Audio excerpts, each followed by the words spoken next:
Danny James? Palmer, Mayor? Palmer, you done? Yeah. Nice. Peter here? Peter here?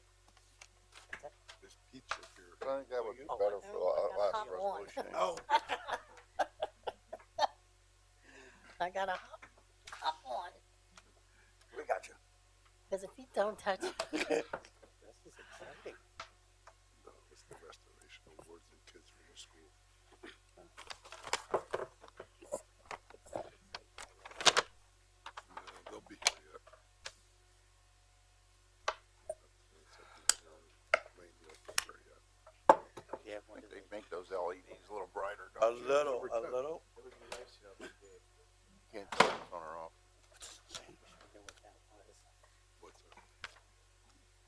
I don't know, brother.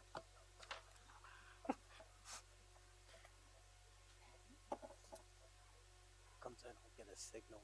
Warm, that's the warm up. I don't know. I turned it on. I don't know why.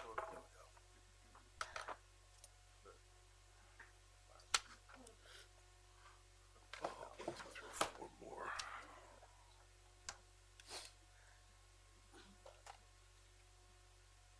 Yeah. We're not ready to move forward. We don't even know if we want to move forward yet. But I'm, What's that? No. yeah. Selling the I think property. it's a little softer. Hey, David. Yeah, well, that's what. No complaints. They take up time. Completely good thing. You don't want to hear my complaints anyway. Shut up. These days are challenging. But it's always a good day. Peter going to be here, sir? He's here. Okay. I saw him walk in.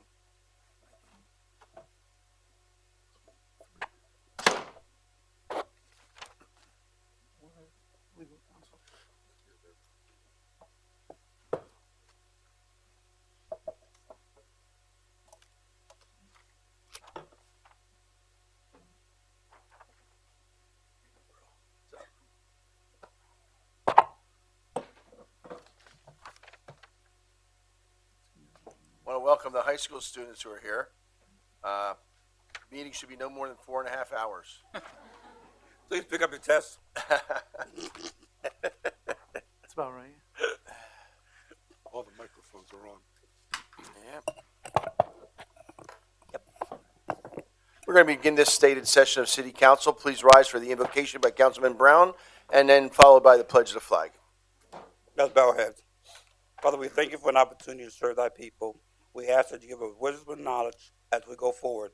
Bless everyone in this room, and we'll be thankful for it. Amen. Amen. I pledge allegiance to the flag of the United States of America and to the republic for which it stands, one nation, under God, indivisible, with liberty and justice for all. Roll call, Mr. Clerk. Mr. Brown? Here. Mr. Ettinger? Here. Mr. Milan? Here. Mr. O'Connell? Here. Dr. Ruggles? Here. Mrs. Volcano? here, Mayor Penso? Here. Approval of the agenda. Move to approve.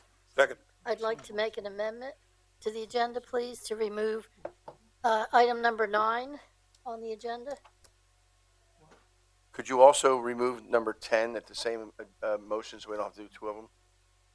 Number 10? Yeah, he's Yes. going to be here next Not a week. problem. He's going to be at a committee meeting, I will Mr. Chen. also amend number 10 to be removed from the agenda.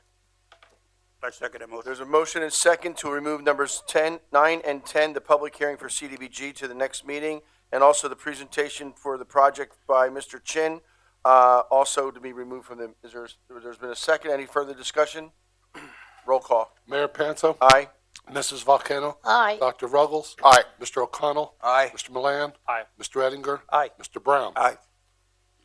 At this time, we have Sir? action on the Sir? minutes of the regular, the corrected minutes. The amended minutes. Yeah, the amended minutes. Okay. Is there a motion? It was moved and seconded, sir. Oh, that's right, originally. Okay, Roll roll call. call. Mr. Brown? Aye. Mr. Ettinger? Aye. Mr. Milan? Aye. Mr. O'Connell? Aye. Dr. Ruggles? Aye. Mrs. Volcano? Aye. Mayor Penso? Aye. May I have a motion to approve the action on the minutes of the April 10th meeting? So move. Second. Moved in second. Any additions, deletions, or corrections? Roll call. Mr. Ettinger? Aye. Mr. Milan? Aye. Mr. O'Connell? Aye. Dr. Ruggles? Aye. Mrs. Volcano? Aye. Mayor Panto? Aye. Mr. Brown? Aye. This time we have a proclamation for Building Safety Month. Mr. Clerk, if you would reread it and maybe just highlight the now therefore. Okay, we have a proclamation being by the mayor. Now therefore, I, Salvatore J. Panto Jr., Mayor of the City of Easton, do hereby proclaim the month of May 2019 as Building Safety Month. Accordingly, I encourage our citizens to join with their communities in participation in Building Safety Month activities. So moved. That's all. No votes, sir. Oh, that's right, it's just a proclamation. Okay, at this time, we have the presentation of the Restoration Awards. I'll come down to the podium, please.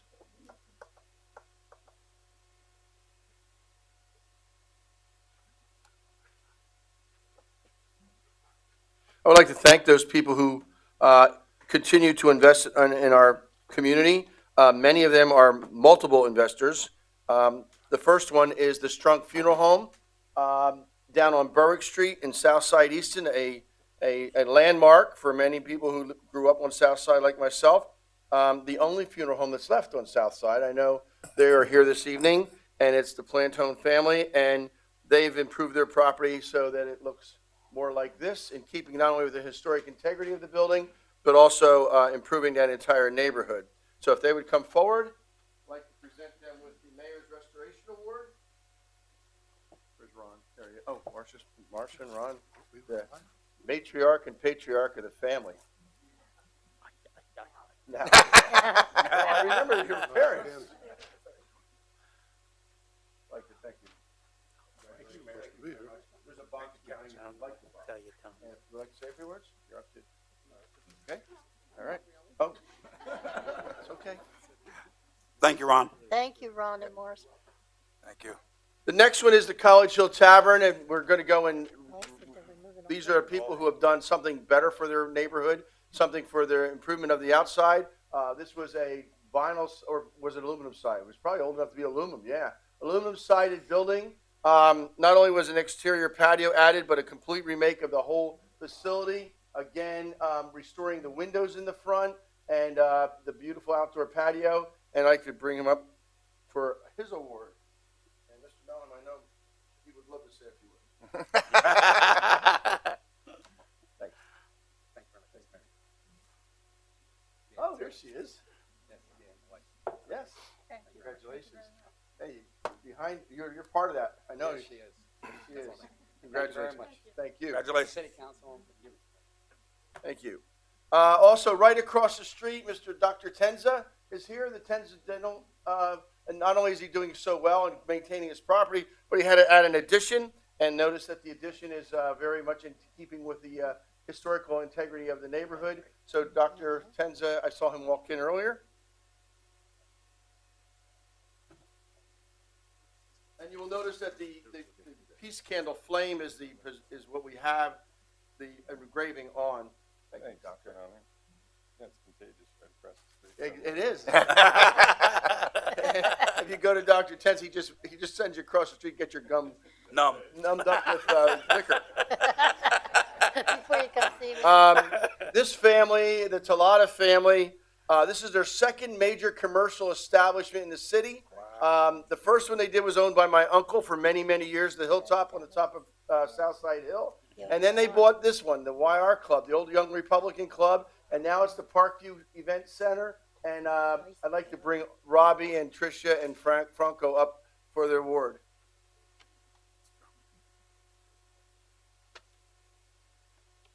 The Parkview Event Center. How are you? Have you been? Robbie, you been busy, man?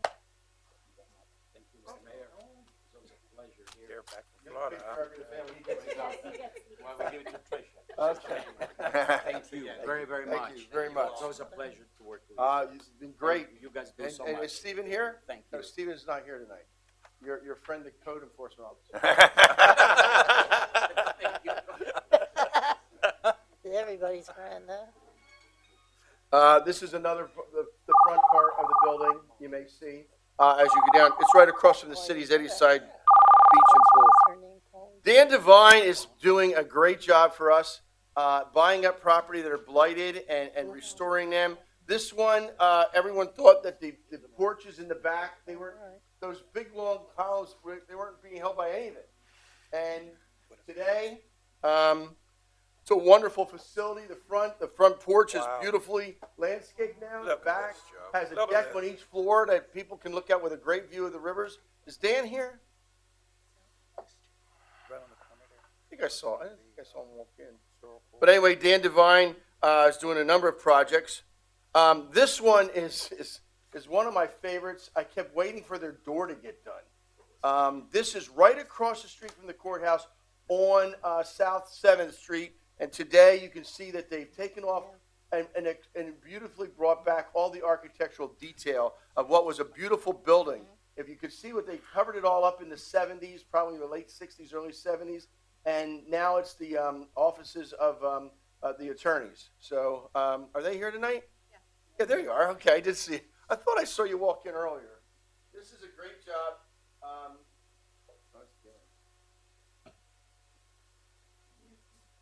George. My son George. Oh, your son George. This Okay. is my son Michael. And Very my nice, daughter Michael. Sydney. Very nice.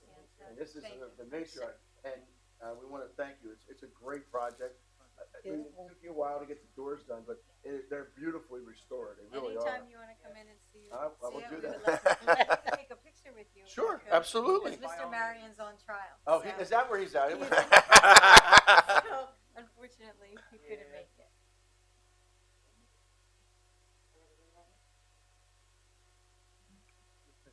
Thank you. Thank you. Thank you. Thank you very much. It's a great investment. The property looks phenomenal. It really does. And I'm hoping that you've encouraged other attorneys as they see what you've done, because every building in that block and on Washington That's Street. right. Matter of fact, Washington Street had a lot of honorable mentions. They've done a number of things. This one is for Habitat for Humanity. It's over on Valley Street on the south side. You know, Habitat for Humanity is a great organization that builds homes normally. This time they actually did a rehabilitation. And today, that corner of Valley and Lincoln Street looks like this. Again, exposing the original brick, putting the porches back on. I was just over there again on Saturday, and it looks just beautiful. So I saw a young lady come in. Yes, come on up. Good, that's even better. We like the teams. Are they part of the team that help you? They are. So Stephen, our director of construction, Huh? and Renee, one of our site supervisors. So we're very proud of this project. We've had a great time with it, and we have 2 families that are ready to move in, both single moms and their children. So Oh, they're working nice. hard at their sweat equity Excellent. hours, and this should be important. Well, thank you so much. It really Looks great. beautiful. Beautiful job. And the 2 guys that live on the other corner that restored that big single brick, they came in to point out to me that they were glad that you were getting these. They really love it. All right. Absolutely. You need I don't even somebody. charge. Like You want me to take? You want to be in it? Because I don't want to take it. I'm not good at taking pictures. You know what they call a picture of me? A dartboard. We don't do that to you, I promise. No. Thank you very much. It's a beautiful project. Pun intended. And what you've done over in Neston Heights, the units you've done over there are excellent. Yes, it was really great. I saw you over there. You did a great job. Right over here. I saw you. You were working on 2 Saturdays ago. Try, man. I'm always there, man. Thank you. This one, Borko. Where's Borko? Oh, he's not here. You're here. Okay. This one is one many years ago. People came to me to tell me to tear it down. This was 118, 120 Northampton Street, right next to the Grand Estonian and the Kaplan building. Today, you can see there was no floors left in it. It was hollow. It was basically 4 walls. And today, Borko has not only done a great job on it, but you can see the inside and the outside. But he's also encouraged the Kaplan building to be purchased by Garrett Vassell, and he's doing the Commodore project there, which is also equally as nice. So come on up. Borko, this man was in charge of 118, 120. You did a great job. Thank you. You did a great job. I love going through that building. Yeah, it's a nice building, so, it was a real challenge, but it really turned out really well. I love the floors. We like the mural on the side, too. Really nice. Yep. Very abstract. The Finocchios. The Bosco home. I remember it so well because Jessica's mom, I knew her very well. And this one was right next to where I went to elementary school and played ball, and used to box, believe it or not, at St. Anthony's Youth Center. And they're getting the award tonight, not only for what you've done to this building, which is beautiful, but for perseverance. They had a rough go of it because they had a contractor that wasn't real reputable, and they came back and they bounced back and you took out the big picture window, put the regular double hung windows back in the front, and today that building looks like this. There it is. And you can see how beautiful it is, up to code on every floor, insulation, everything else. So Jessica and Frank, come on up.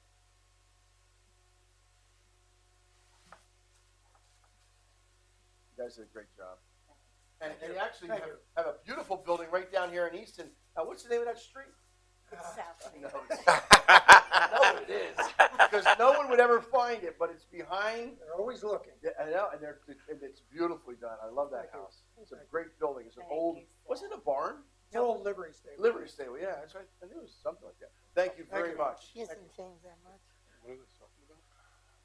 Mark Calafatello.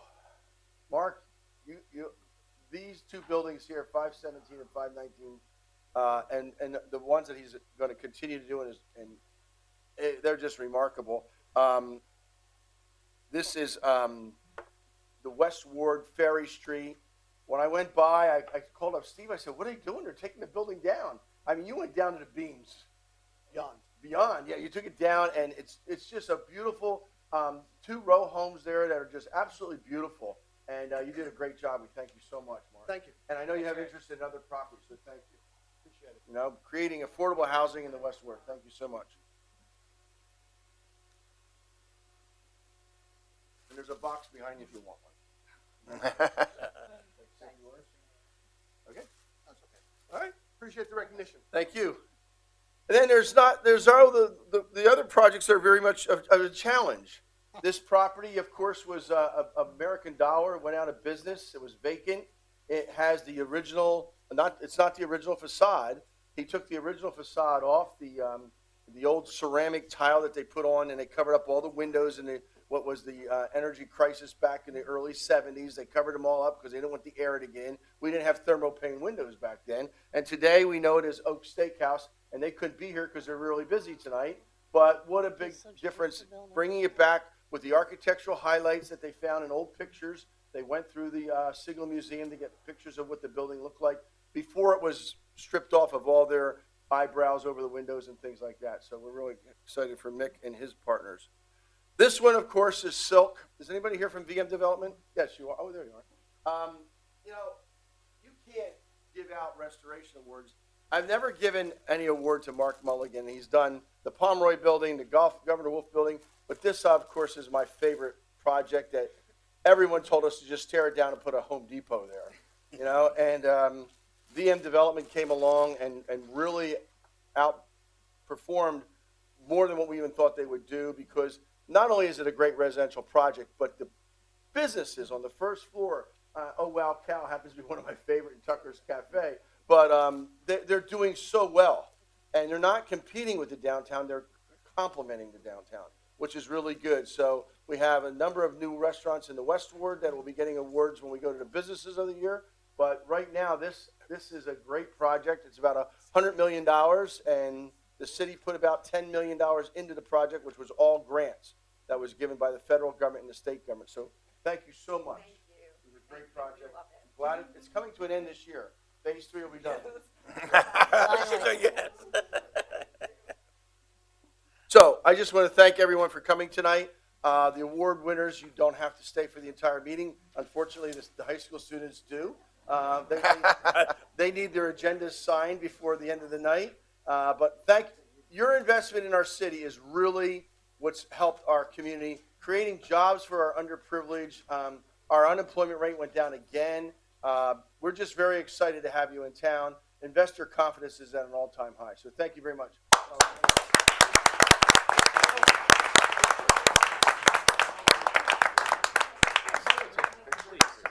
Exodus. Louis will take it. Yeah, Louis will take it.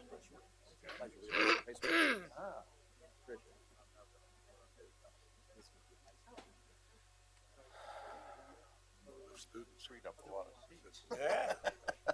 Western students. VIP. Robbie, take care. Getting Tricia, near the end, always a yeah, they pleasure. gotta get Take in. care. Yeah, you know it. Yeah, you know it. Move it over. Doctor? Absolutely. I said, when the first one could be signed? Hey, Rob. Pack it up.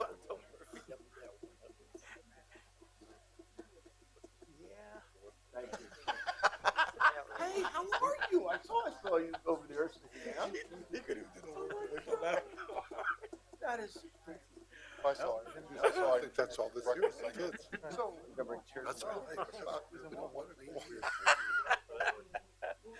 Oh, my goodness gracious.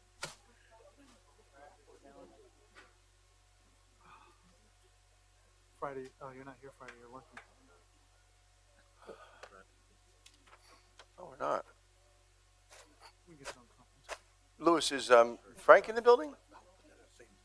There's no. Where should we put it Right down here. here? We're not One right streaming. here by you. Safer down here, you know what I mean? Vince was supposed to be here. I asked him earlier. Vince was supposed to be Where the here? students in the bathroom is not right on. Okay, let's move on in the meeting. Okay. At this point in the meeting, we have public comment on agenda items only. At the end of the meeting is a time for comment on any question, comment, or concern you may have about the city. Is there anyone like to address the council on agenda items only?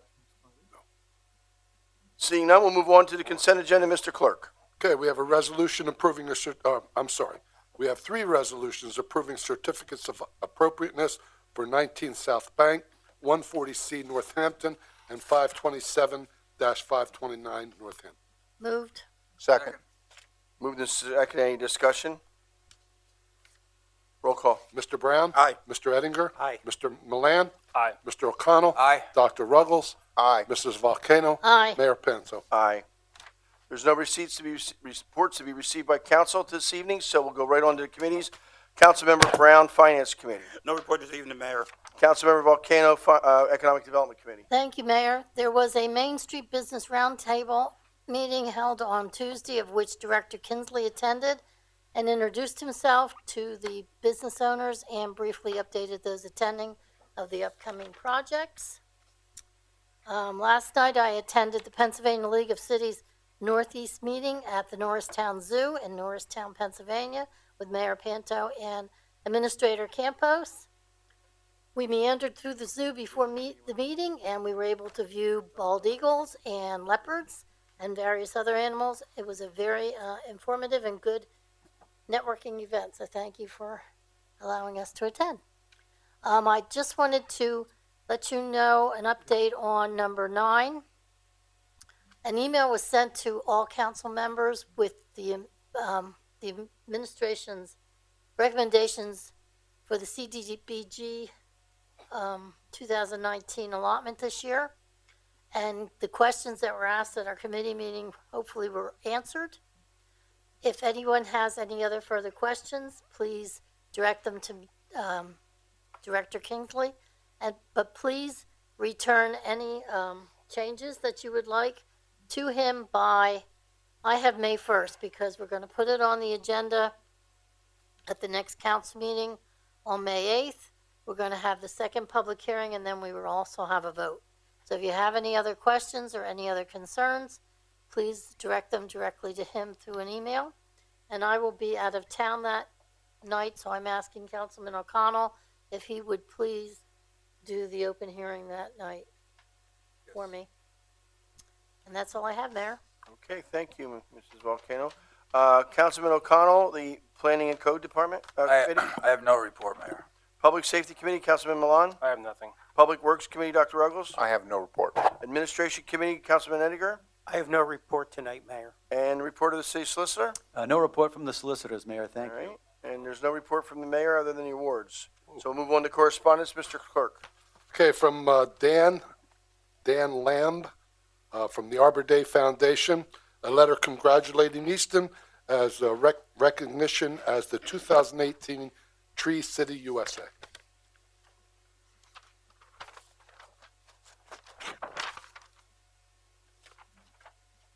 Anything else? Move on. Okay, unfinished business, Mr. Clerk. We have bill number 10, which was introduced by Sandra Volcano on April the 10th. an ordinance approving a purchase and sale agreement between the City of Easton and PD North 3rd Street LLC. Section 1, the Council of the City of Easton, Pennsylvania has reviewed and approves a purchase and sale agreement, copy attached here too, between the City of Easton and PD North 3rd Street LLC. Section 2, the purchase and sale agreement is for property located at 56 North 3rd Street with a purchase price of $1,100,000. Section 3, council authorizes the mayor and city controller to sign said agreement on behalf of the city and the city clerk to attest the same. Section 4, all ordinances or parts of ordinances inconsistent herewith be, and the same are hereby repealed. Section 5, this ordinance shall take effect 30 days following adoption by council. So moved. Second. Moved in second. Is there discussion? I did have a question, but it was for Steve. He's not here, so. Sure, one of us can answer it. I was just curious as to what the height, what does code allow for the height of that building? I think it's 5 stories. 120, 120 feet? Okay, thank you. same as the rest of the downtown, Yeah. other than the business and entertainment district. Any other questions? Hearing none, roll call. Mr. Ettinger, Aye. Mr. Milan, No. okay, Mr. O'Connell, No.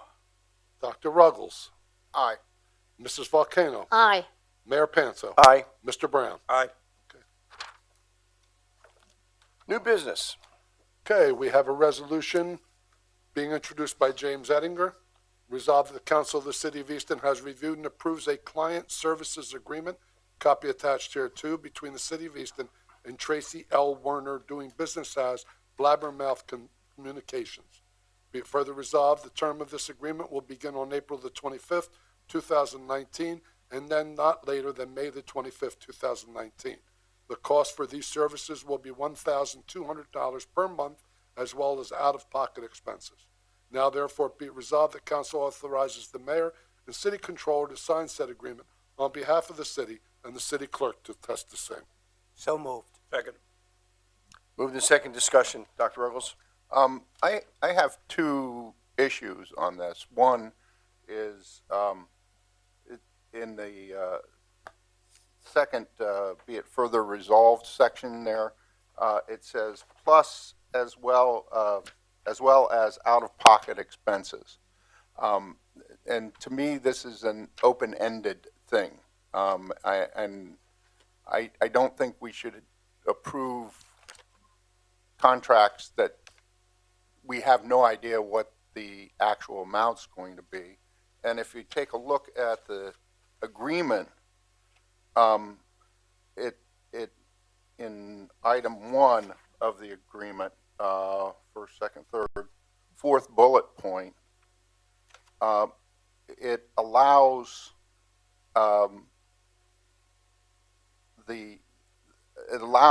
for hourly rates for the person to get used to the city. And again, it's a kind of an open-ended thing, $50 an hour if they go over 10 hours a week. And I mean, they could go 40 hours or 60 hours. There's no limit in it. And I just hesitate in approving something where I don't know what the total amount is going to be.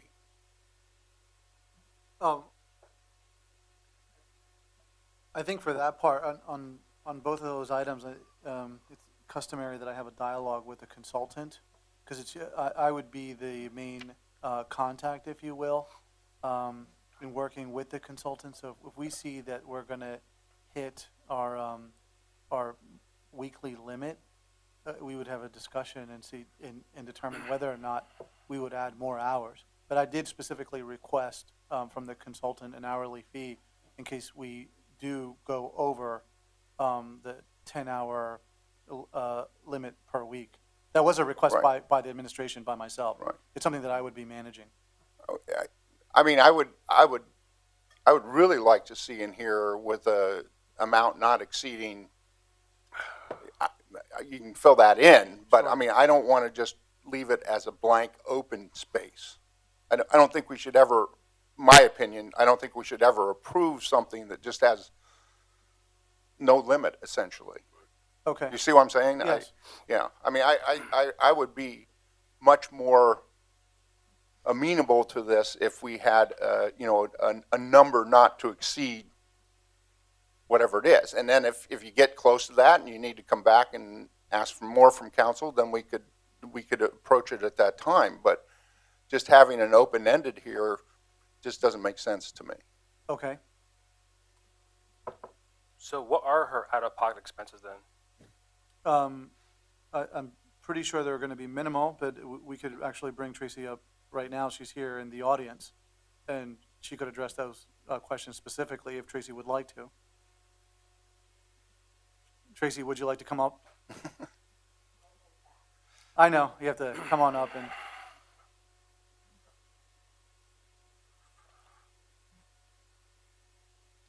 Good evening. Excuse me, ma'am. Your name and address, please. Sorry, Tracy Warner, 105 East Market Street, Apartment 4, Bethlehem. Hold. Tracy Werner, Werner, Correct. and your address again? 105 105 East Market Street, East Market Street. Apartment 4, Bethlehem. Thank you. The out-of-pocket expenses would be minimal. It would be direct reimbursement costs, primarily for things like parking, if necessary. If we were to do some, let's say, social media ads, Facebook ads, for instance, on behalf of the city, those would charge to my corporate credit card on file with Facebook, and then they would be straight reimbursement costs. But again, Mr. Campos would be directing all of that and approving all of those costs. Does that have to be explicit in the contract? We're willing to pay up to? I mean, to echo Dr. Ruggles, I feel like out-of-pocket expense is a very broad term. Can we limit that? You may, yes. Do we have to amend the contract? Or just add to it, yeah. You can amend it by adding an amount not to exceed a dollar figure. To the resolution. Yes. Well, it has to be added to the contract as well. Yeah, You'd have it, yes, that's correct. Well, the contract has been already signed as is by Ms. Werner. We would have to ask her Right for here. a friendly amendment. I can do that. I'm not, Do it in and handwriting. it's not that I think this is going to be a huge expense, but it's just the general, I would say this on any contract. I don't think we should just leave an open-end thing there. I mean, I would be happy to say, okay, not amount not to exceed $2,000. And, and again, if something came up and you needed some more, you could come back to council and get that. The mindset on this is just, so we're clear, it's not just bringing, I guess the role of someone doing social media has changed. Mhm. And in this particular case, I need someone to, in Tracy's case, with her experience, is to spend a lot of time here on site, working with the directors. So in the first month, if this continues for more than 1 month, because it is a month-to-month agreement, I would expect that we would utilize all 40 hours. Initially, we started at 5 hours per week when we were just negotiating. And my thought was that we're going to utilize a lot more, because I would like her to sit in directors' meetings, having one-on-one discussions with directors, supervisors, et cetera, so she gets a really good understanding of what it is that they do on a daily basis, including attending city council meetings, reviewing the agenda, et cetera. So that's the mindset. I would not expect it to, given the services that are providing strictly on social media, to go beyond, I think, what the initial service amount is, which is $1,200. That's why there's a caveat with the $50 Right. per hour extra, at least in the first month. But because I think the learning curve will decrease as we move on. If I may, I believe the specific concern is not the per month compensation, but the line agency will bill client for all out-of-pocket expenses. The word at cost would just mean it's a pass-through related to the scope of work described herein. And so while you're here, and this is unusual to negotiate out here, but I think seriously in good faith, if you have an idea of what kind of out-of-pocket expenses is related, because it may be relatively minor, and if $500 is sufficient from your experience in a month and you agree, then you could just amend it, but we should do it with a little bit of feedback. So do you have feedback on that? Just as I mentioned earlier, it would be any out-of-pocket expenses usually related to maybe parking in the garage or something nominal like that, or if Mr. Campos approved me to do some Facebook ads. Again, that's a direct cost, that's a pass-through to you, $25, $50, $100 maybe. We're not talking large amounts of money. Right. I mean, is Mr. Hopkins here? Mm-hmm. Can we give her a pass? A monthly pass? We are gonna give her a pass. That's, But she's saying not only just parking in here, anywhere else, correct? Well, When you say parking. Within what we heard, I'd recommend you put in a cap of $200 a month. That's You what agree, it- you'd be well within that, Yeah. and that would be something that would be monitored. If it seems out of hand, it'll be adjusted, because anyone could terminate on a very short notice in this agreement. And Mr. Capos also has that option to come back to council again if needs to, so that's there. I would move an amendment that would add to the resolution in the second paragraph, At the end, Be at thir- the end of that sentence, out-of-pocket expenses not to To exceed $200 per month. 200 per month? and- Is that good enough, or? I think that's Okay, very okay, reasonable, thank okay. you. And with the attendant amendment of the contract, paragraph number 3, Right. to include that limit. Is that, you cost think not- that'd be enough for the, totally. I think the objective here is, by the way, is, to be explicit, is to come back with some sort of update and see where this evolves. Okay. This is, again, like I had mentioned in my memo to Councilman Ettinger at the last council meeting, this could potentially evolve. Sure, yeah, and actually, be honest with you, when I was reading the agreement, I was like, how in the world is she going to do all of this in 10 hours a week? I mean, it was a lot of stuff. It Just really to clarify, the 10 hours is of meetings, not 10 hours of work. was. Yeah, okay. Meetings. Okay, Right. The actual, it's explicit on what the service delivery is in terms of posts, et Okay. cetera. But I felt it was important that if this turns into a long-term relationship, that she's here and gets a really better understanding of what it is that she's posting. I've worked with PR firms in the past. The PR firms necessarily weren't on site, and I would send information to them. Right. And then they would post it. This is totally different, because I just went a little bit more detail. so, Mr. Clerk, can we add also at the end of that, meetings bullet on item 1, Hold on, please. On the first bullet, the last bullet The of last- item 1, it says meetings.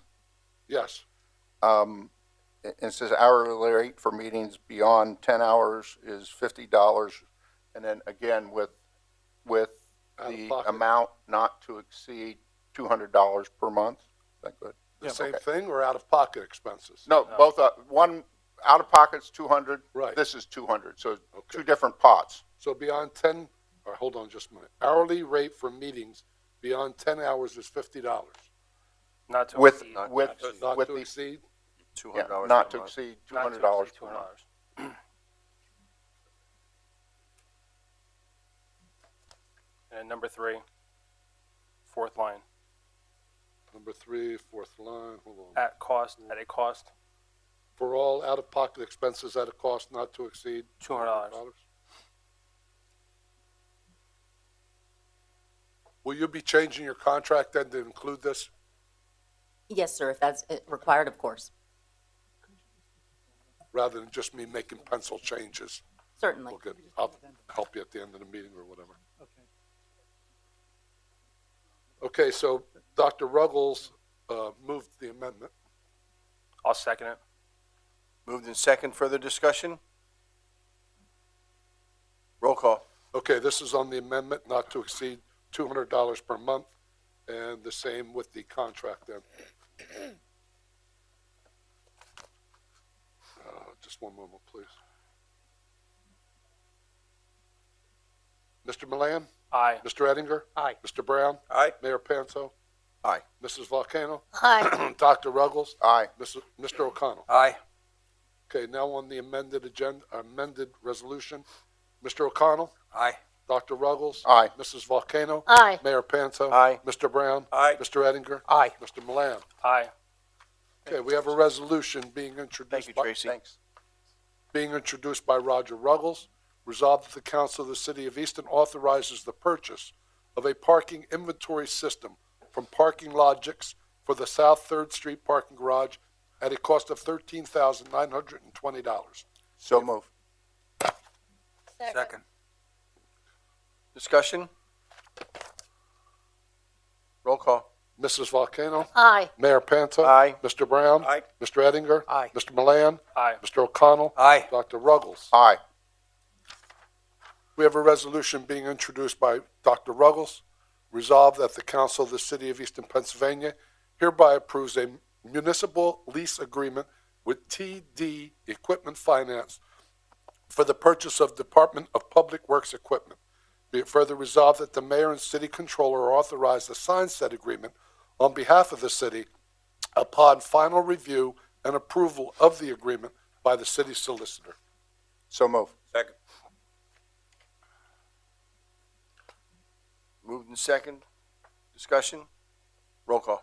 Mayor Panto? Aye. Mr. Brown? Aye. Mr. Ettinger? Aye. Mr. Milan? Aye. Mr. O'Connell? Aye. Dr. Ruggles? Aye. Mrs. Volcano? Aye. Please. Resolved that we have a resolution being introduced by Salvatore J. Panto Jr. Resolved that council has reviewed and approves an extension to a letter of intent to proceed dated October the 24th, 2018, copy attached hereto, between the City of Easton and the Da Vinci Science Center. Be it further resolved that council authorizes the mayor to sign said extension letter on behalf of the city. So moved. Second. Discussion?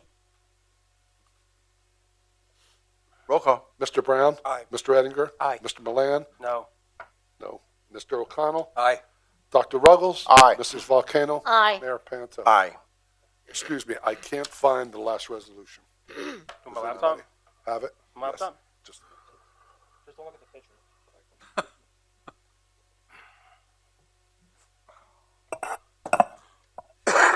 We have a resolution being introduced by Sandra Volcano.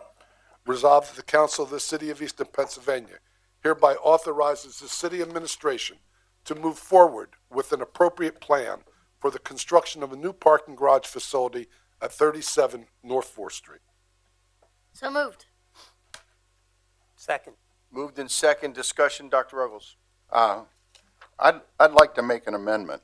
I'd like to remove with an appropriate plan for the construction of a, so in the second line there, from with to all the way to the end of the line where it says A. Okay, hold on just a minute, please.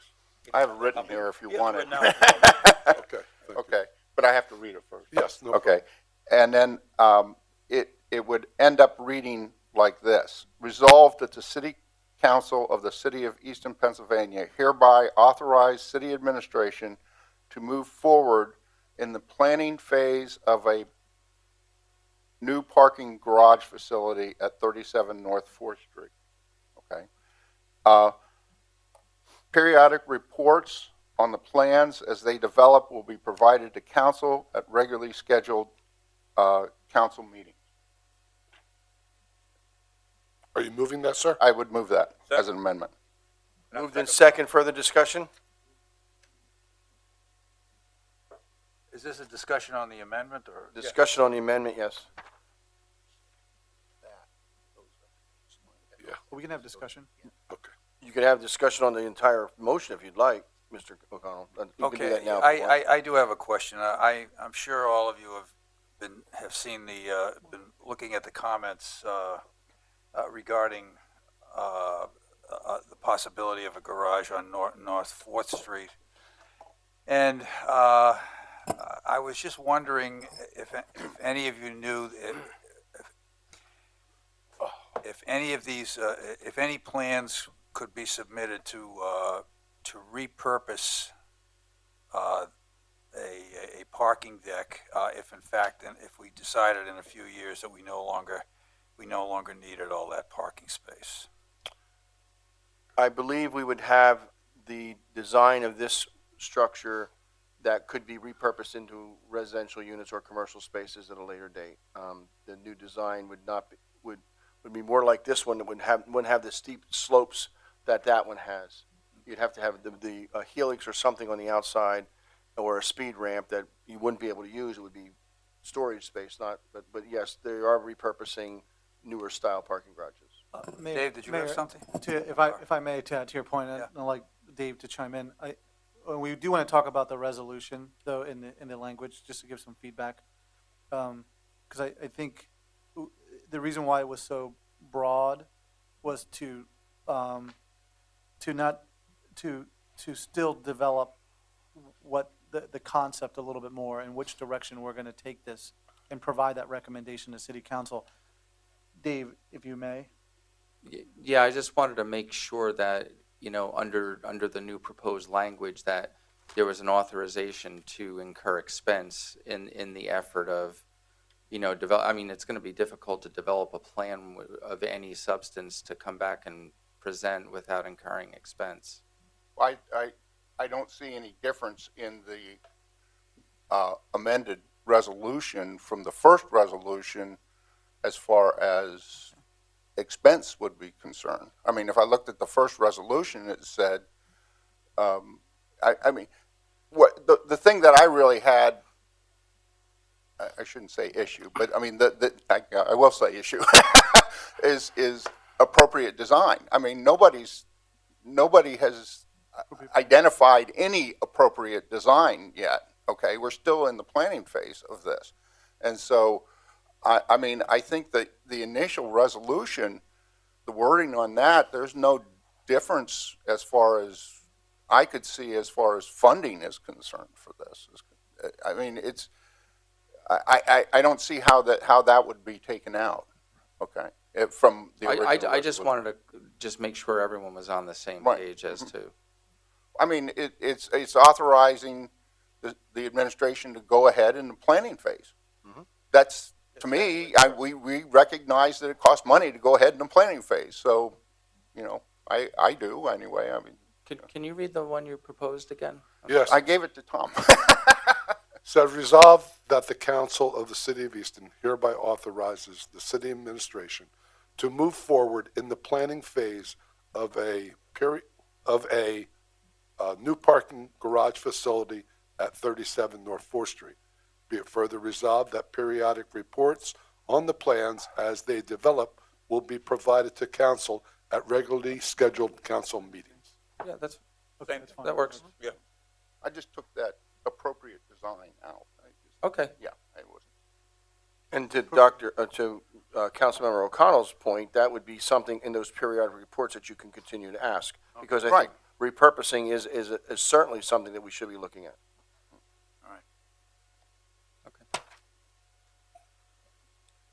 Any other questions or discussions on the amendment?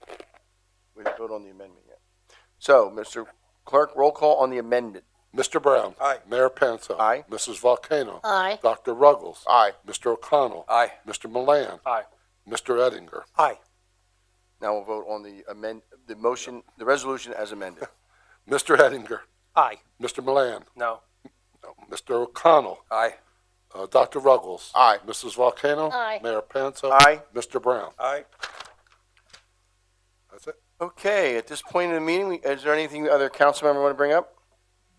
At this point, we have public comment on any item at all coming before city council that has to do with questions, comments, concerns of the city of Easton. Name and address when you come up to the microphone, please. Good evening. Lainey Abraham, 207 Church Street, Easton. Thank you. You're welcome. I am here tonight regarding the parking lot at 4th and Church Streets.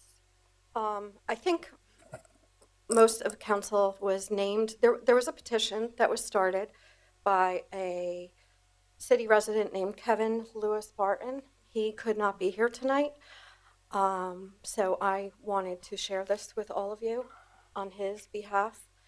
The petition has been circulating on change.org. I believe that all of you were named in the petition, meaning you should have received emails when people signed. Hopefully, I'm Never received it. No, received any. no? no. Interesting. Okay, then I'm really glad I brought this tonight because you don't know about it. Okay, that's interesting. I'll have to ask you to look into that. Okay, so this petition has been circulating, and basically it is requesting that the green space, the open space at Fourth and Church be preserved. The people who have signed this do not support the idea of putting a parking structure there. There is a cover letter here. I actually printed this out 2 weeks ago. Someone was going to present it that night, but it didn't happen. So this is not the most recent version of all of the signatures. At this point, there were 744 signatures. As of today, there are 807. They are not all city residents, but several hundred are. And then it sort of went viral, so you'll see people from like all over have signed it, but there are a couple hundred at least who live in Easton proper, and then there's probably a couple hundred more who are local-ish, Phillipsburg, if you want to get really technical. But as you look through this, I just looked through it, and I mean, I recognize names of neighbors, downtown business owners, longtime downtown residents, property owners, some within as close as a block, some across the street, some within several blocks. Then there's also people throughout the city. So I wanted to share this with you.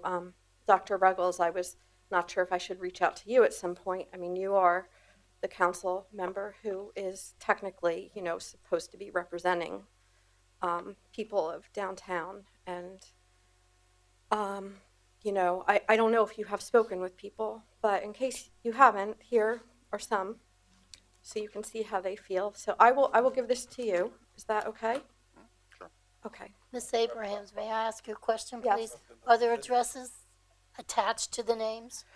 Their city address, yes. And the thing is, I don't know I don't know exactly how change.org works. I don't know if the city name that is entered, I don't know if it's where they live or where they happen to be when they sign the petition. So, for example, there are a couple people who've signed who I know live in Easton, but for whatever reason, Easton was not,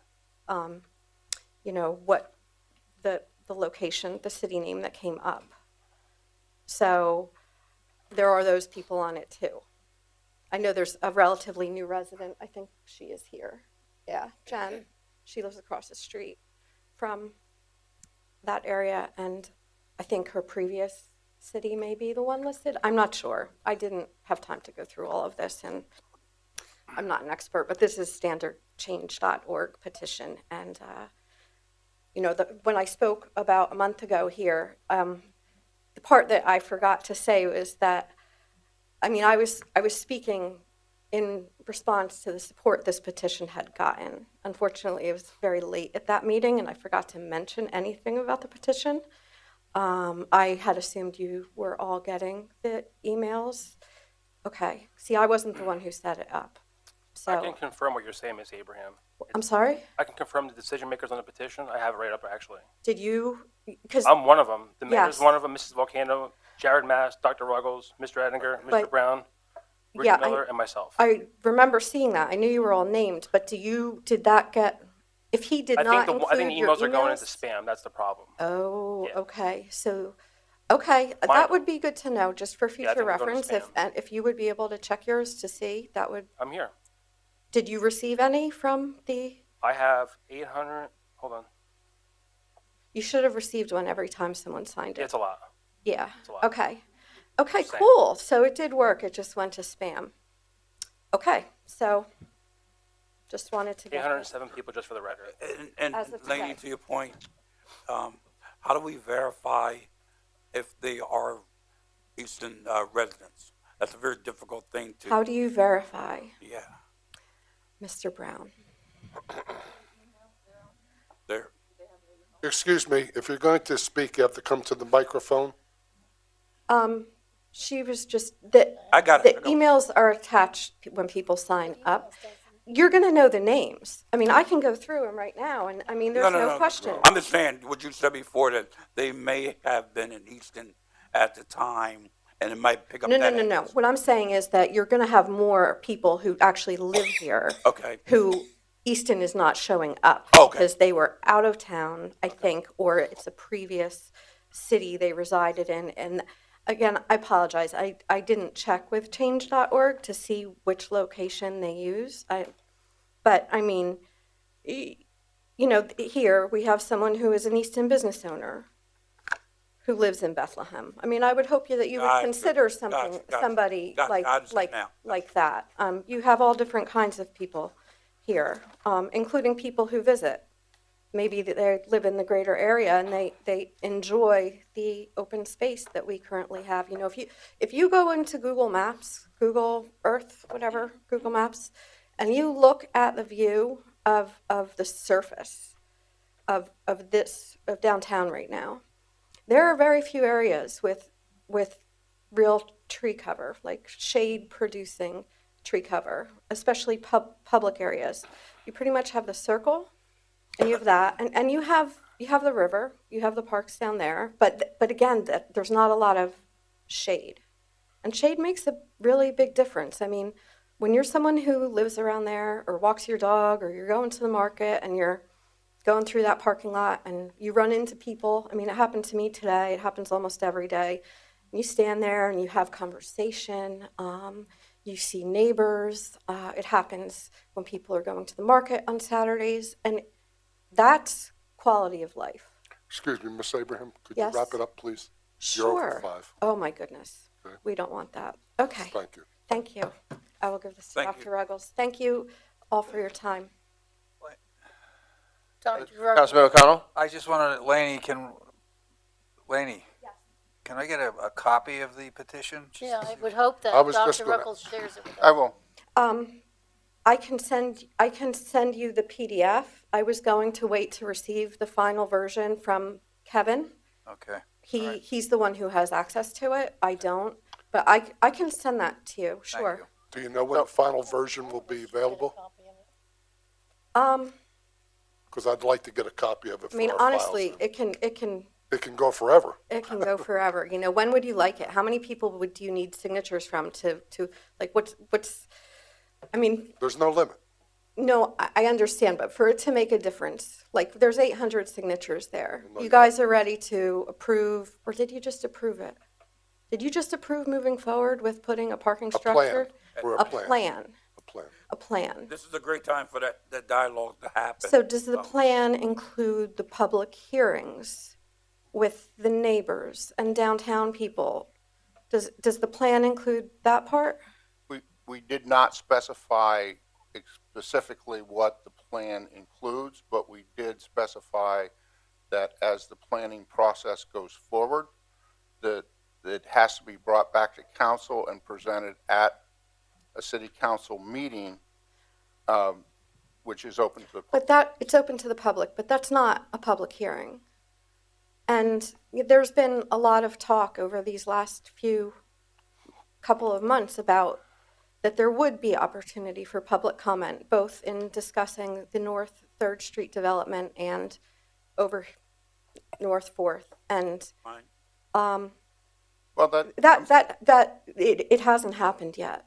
well, I mean, It has not. there would be opportunities for public comment at each one of those city council meetings where that plan update would be brought back to city So council. people just need to keep coming to city council meetings. I've requested it from Mayor Pantos a couple of times online. And I know a I don't couple read your of, comments online anymore, Nancy. You don't Sorry. read I my don't have- comments? I don't have time on Facebook. no? No. Okay, I that's, post and leave. well, there's a primary soon. You're busy. It's hard to keep up with. I get it. Excuse I me, think ma'am. it's great that you Could we guys are wrap it going to up, hire please? someone to do social media. I do. I'm addressing questions that were asked to me. Now I just forgot what the last one was. Thank you. Yeah, there will be periodic public meetings So, as well as oh, planning no, commission? no, no. Public, What is the difference between a public meeting and a public hearing? I don't know what you're talking about. What do you mean by a public hearing? what do I mean by a Yeah, public what do you mean hearing? by a public hearing? Maybe Okay, you better so- define that so we can understand, and maybe we'll have a public hearing. But I thought all public meetings are public. No, a public hearing would be like when you have on the agenda, CDBG public hearing. That's required by federal law. Okay. Well, so if it's something is not required by federal law, then, I mean, you have had special meetings in the past. You had one last fall for Da Vinci and the parking people. I mean, you had a specially scheduled special meeting just for those things. What I am telling you is that there are a lot of people The who plan have is time. to have I'm a public talking. hearing. Excuse me. Yeah. There are several hundred people who live in this city who have signed that petition who would like the opportunity to know more about all of this. We would like the opportunity to show them what the alternative I know is. you would like to Because show you're a them the petition. alternative. This isn't Well, about that's- what you want to sell to the public. This is about you hearing from the people what the people who live here want. Of which But they Lane- may do at a council meeting under the proper portion of the council. Of the agenda. Lady, I think two things happen. One, you're talking similar to like we did with the Lafayette project, when we had just that on the agenda, correct? Wasn't just that. Just, well, yeah. No, not something just for- that on the agenda. I'm saying a specially scheduled public hearing that is part of the agenda. Well, that's what It doesn't need to be a special meeting. The mayor's asking me what a public hearing is. Well, that's what the You- you- agenda is.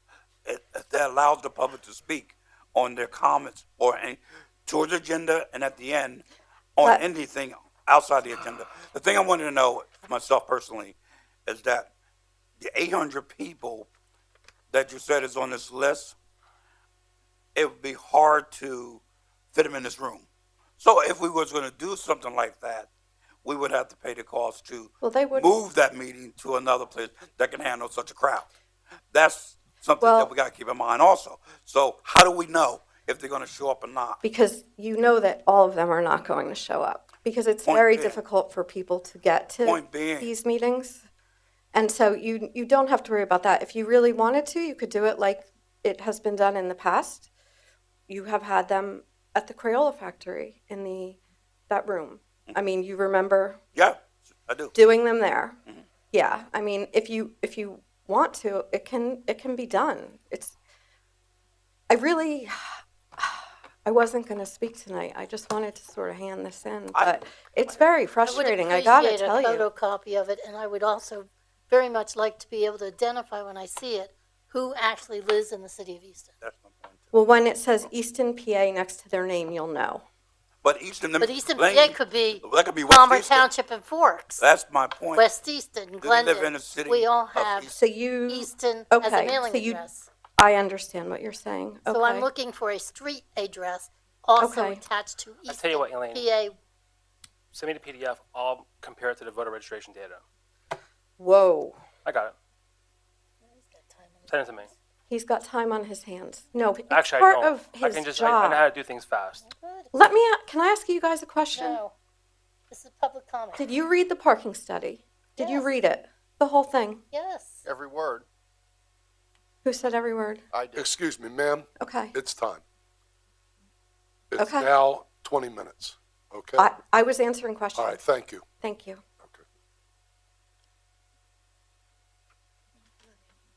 Hi, my name is Abigail Diaz Crofts, and Hold on. Spell your last name, please. DIAZ D-I-A-Z, Z hyphen Crofts, like crafts with an O, CRO C-R-O, FTS, F-T-S. F like Frank, Yes. T like Thomas, S like Sam, Okay, and your address? 350 Church Street. Thank you. I've lived in Easton for 15 years. I will. Excuse me, could you please speak in the Sure. microphone? I just have to move it up. I've seen it change, and I am all for progress. I am one of the people that helped Easton change by buying my building. Okay. I feel as though Laney was trying to say not so much of a meeting, but more of a survey going around to the actual people that live in the city that have to have a ticket to be able to park because we don't have garages. And maybe asking around how they feel about that piece of land. Like I said, I'm all about and a building there would not affect me if it wasn't as big as what I've heard the rumors are going to be. If it was closer to the Verizon building and more of a park in front. There is no light. I come from New York City, born and raised in Chelsea, so I know about light, okay? There is no light in Easton. If you think about the Crayola, I'm nervous, guys. I usually Okay, can't Abigail, do don't worry this. about it. You don't have to be nervous. Take your time. The Crayola factory, they have the Pine Street lot right there. They have that lot. But if you notice behind it, they've got a really big street. It's really big. The buses come down there. It's one way. You have the lot for the Lafayette there, which gives it more light. It's not a solid structure. But what I've heard is a real big solid structure there that it's going to eliminate light. It's going to affect those children. If you go in and out of 4th Street, you have a beautiful new school, which is amazing what they've done to the school. They've renovated it beautiful. You have the police station there. Traffic going in and there. 4th Street's tiny. It's not a big street. It's smaller than Northampton.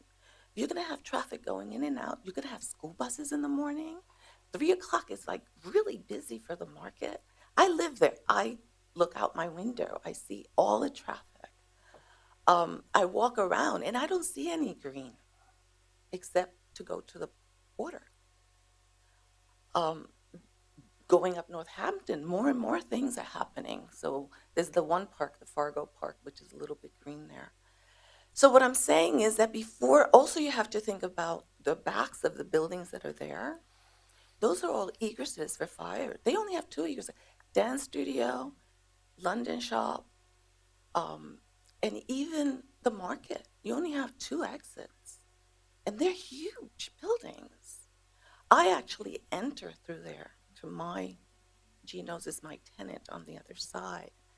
So that there's no other way for us to get out. I could go through the middle, through the front and out if there's a fire, but these egresses, you have to think about that, the actual people and the businesses that are there. Lafayette, their main egress for fire is right there, that alley, for the bar and for all those people in that building. So I don't know if you all taken in consideration that, and like what she wanted was probably a survey of the people that actually live in the city, inside the middle of the city, not in the south side, not on Westward, not up in College Hill. All the people that come to visit, I mean, the first thing they see is my building, literally, and the Easton Market. And I have people taking pictures of my building all the time in front, which is a compliment to us, you know. And it's just a wonderful old building. It's the original carriage house. So that you have, before you really make a decision on your architecture, really think about what's happening. And like she said, look at the Google map. Look at what's going down. Look at the businesses that are going to be affected. It's one spot that used to be an alley. It's no longer an alley. It is probably the center now, more so than the circle, because of the market. You need to walk around and feel it. I've seen it in 15 years. I couldn't stand outside because the prostitutes were in the corner. People thought I was crazy when I bought that building. Literally, I had a little bench and I had to take it off because it just... Excuse me, ma'am. Mr. Campos, Yes. would you address some of the design issues she's talking about? I think she thinks her buildings, the parking garage is right up on top of her building. Would you explain what the It's church... only 30 feet or something. It's going to go right to where... This is what I've heard, rumors. Well, where the other parking... There's the parking here and then there's parking here. The really bad thing here is rumors. I mean, we're in a planning process. We have no idea what this is going to look like Right, currently. And when people start spreading rumors, oh, this is going to be this and this, Well, I envision that you would need the most ultimate space for being able to park cars in and out. Think about that. So you're going to have to take a lot of room, and it's going to be 3 floors. It'll be shorter than the Verizon. We're in the design field, my husband and I, so that I understand. And when I see something, I know about corners, I know about squares, I know about just paving a street like Bank Street. That okay, that's great because now the cars can go and it's safer, but that doesn't make it beautiful. That's right. Do you But you're understand? giving us some thought process there. So. No, well, as it goes, this public meeting is, your input is certainly taken, as anyone else's. And that's our job within the administration. So we do take notes, and we do take everyone's input seriously. The good news is that some of those items that you're thinking of, we are taking into consideration the public input aspect of it, and including the safety concerns, and also the pedestrian access safety concerns, also being with lighting. We have initially the ideas came out because the administration took a proactive effort to issue RFPs to get ideas for that site, because the ideas for that lot to be a multi-story parking lot have been there for some time. Obviously, parking, the idea for it is there now. The city needs parking, and I understand that. Right, and to your point, in one of our earlier presentations before we got to today's meeting, where administration's asking council to give us clear direction to start putting together a plan and have a whole process involved. Some of the concepts that came out were concepts that you're talking about, making sure that the safety element is in place, and then doing things that you probably see in larger metropolitan areas where you come from, like really attractive pedestrian areas where, while we have trees today, we could augment the green space that's there, and it's actually doable. But we have to. Will you have room enough for your cars? Well, that's what we have to plan. We think we might, and we think we can do something that's really compelling and attractive to the city, but we have to obviously plan for that and then present our findings to council. So until that's done, I mean, we're far from it, but we'll get there. And we have some plans that we can show you as preliminary ideas, but that's all they are. Okay. My other, which was what Lainey was trying to say, I think, I don't know because I haven't spoken to her, was instead of just putting it in the Facebook page, I know you guys are really proactive with putting it on the Facebook, some sort of survey to or who lives downtown. Send a letter out. I get letters from somebody putting up a sign. Come down and let us know if you want that sign. I've gotten nothing about this parking lot, and I'm directly affected. So maybe doing that is even better, because I don't know, who knows who actually lives in that area, in that part, 5th Street, 4th Street, 3rd Street, from one place to the other. If you really want to know what we think, the downtowners, you need to, most of us are working or go back and forth. I'm here all the time now because I just retired. So, Excuse me, ma'am. Could you wrap it up, please? Okay. Your time. So what I'm trying to say is that I think that we need more contact from City Hall about this project, especially since it is the last green space in the city, inside the very middle of the city. Literally is. If you walk around, there's nothing else. Maybe somebody's yard or something, but that's the only spot. Thank you, Abigail. Okay, thank you you. very much for coming down. Thank you for attending the meeting. Thanks. Offering some great ideas. Thank you. Anyone else like to address City Council? Come on up. Jennifer Rittenhouse, 26 North 4th Street, and it's Unit 7. Jennifer Rittenhouse? Correct. Thank you. Okay. First of all, thank you for letting me speak. And just a few words. I just want to back up what Lainey and Abigail have said. A public hearing on this would be really, really helpful to us. I'm not 100% against this in any way. I'm very much on the fence. But we're hearing things in dribs and drabs. We're going to be part of the planning process. Please come to the next council meeting. Okay, this has been decided. This has been decided.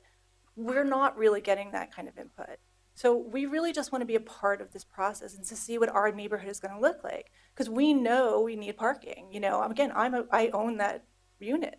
If I can park there as a resident, I'm saving $1,000 a year in private parking fees. But we don't know what this looks like. This is so conceptual. And you really need the input of the people who live there. I mean, again, the light, like you had said, the light is huge.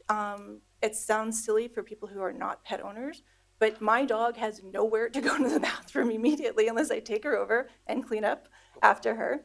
So we need these kinds of spaces. And if there's not going to be something incorporated into that, we should find an alternative, or we should be incorporating it.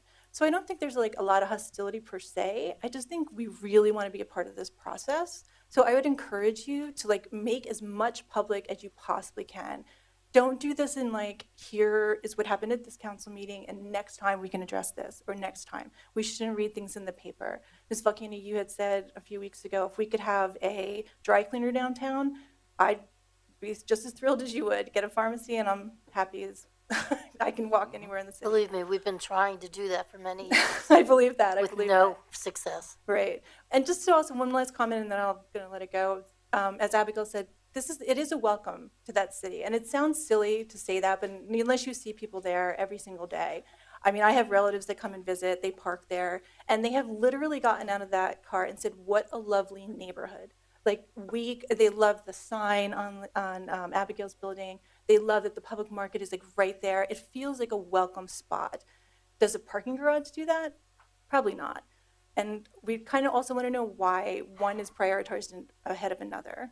I suspect it has something to do with the 3rd Street building where they're promised parking in some way. Well, No. or would if it's part of There's the plan. life expectancy on that one. It's life expectancy only. So they're not promised any parking. They're not going to have any resident parking. We don't know that yet. But would other residents then have In the that Pine Street same- garage? Yes. No, I'm sorry. If on the 4th Street garage, if that gets built, would that be resident parking only for the 3rd Street building that's being built, or would it be any? No. Again, unfortunately, as rumor, what we said was that the 100 spaces that they would need, Yeah. the $1.1 million plus the property taxes and earned income tax is more than justifies us spending the 100 spaces. The rest of the 300 spaces are open to the public, of course. Those 100 spaces, all 400 are open to the public. Okay. We're assuming that we need 100 just for those spaces, but we also took into building your building. We took in, if the school builds behind that, how many teachers? There's 50 teachers. So the parking study showed all those things. And what we said to the designers was, when we were just putting this together, is that, we need a pedestrian area there. We may be losing 8 trees, but we may be gaining 20. I mean, we're going to have I think Mr. Hopkins could tell you we've planted well over 500 trees in the last few years. We love trees, and a tree canopy there would be beautiful. And we don't want to eliminate that canopy, but that Church Street would be probably shut off to traffic right behind the houses. But unfortunately, we're at the last meeting when some of the really, really early conceptual plans were shown, what we would do with that pedestrian way. And I know Jared has worked on some of his own, that the police department and the fire department would have to approve that. And those discussions haven't even started yet. So yes, we are. And I think what we mean is that even here, I'll meet any night. I don't care.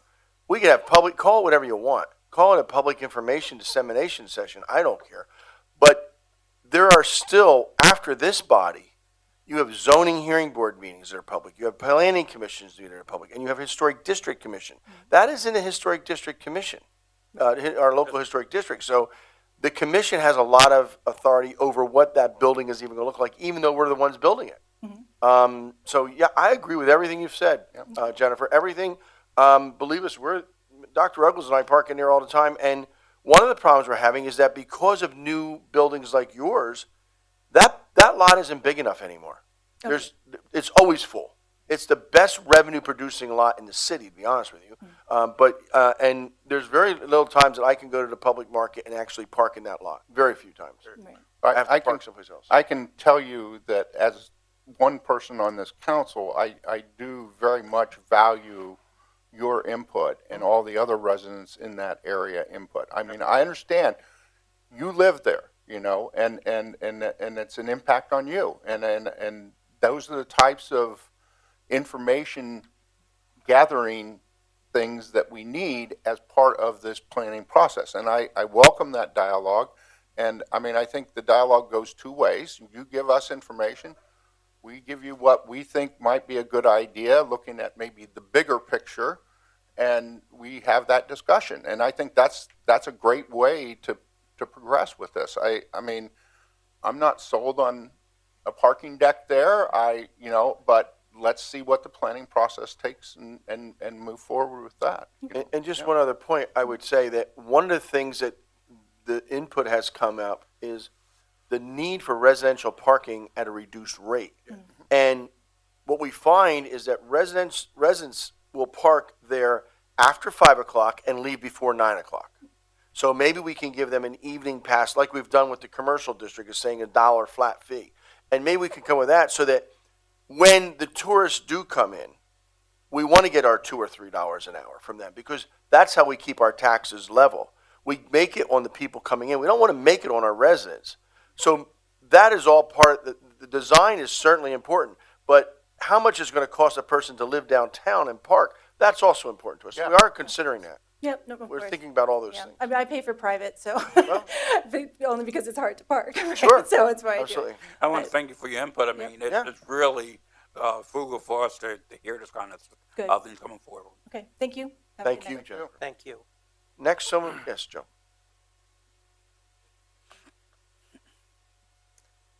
My name is Joe Kaminsky. Spell it, please. Sure. Kaminski. And your address. It's now 124 North 3rd Street, Thank you. apartment 2R. And I think I'm coming here primarily to talk about my concern for the parking in the area. I now, over the last 2.5 months since we moved here from Williams Township, I've got the blue sticker.